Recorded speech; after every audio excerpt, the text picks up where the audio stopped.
Welcome back to Beaumont's Home Kitchen. Today we're making butternut squash soup. Let's do it. So we got some squash. I'll show you how we're gonna cut it and peel it. Squash. I do off the end, so it kind of stands up. That's fine. Okay. The squash sort of stands, so it stands up like this, and this is the way I peel it. Now you could use a peeler as well. You don't want to cut into the squash, you just want to peel it, chop them in half. And you'll see there's seeds in there. Spoon the seeds out. Scooped out. Next one. Peel this other one.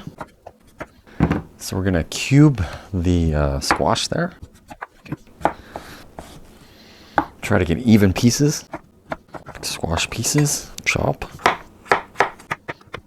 So what I usually do is roast them so I get more flavor. Preheat the oven 375 and we're just gonna roast them up until they become soft. Olive oil onto a pan here, greased up. Put it all on one pan. Simple seasoning, salt, black pepper, fresh cracked pepper. Yeah, so we're gonna roast them until they're soft. Usually take about 25 to 30 minutes. Then we can enjoy some lovely butternut squash soup. And we're also gonna toss some onions in there. Chop some carrots into our soup. And this time, not gonna peel them, just gonna chop them up for the soup.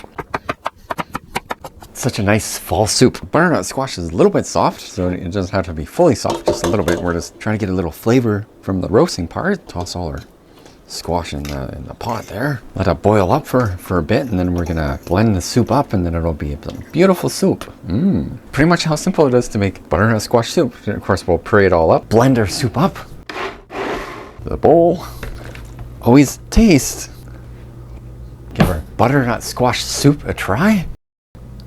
That's perfect. It's like everything's there. A nice fall soup, butternut squash soup. Thanks for watching Beaumont's Kitchen. Don't forget to like, subscribe, and share. Love ya. Do make some butternut squash soup this fall. Bye.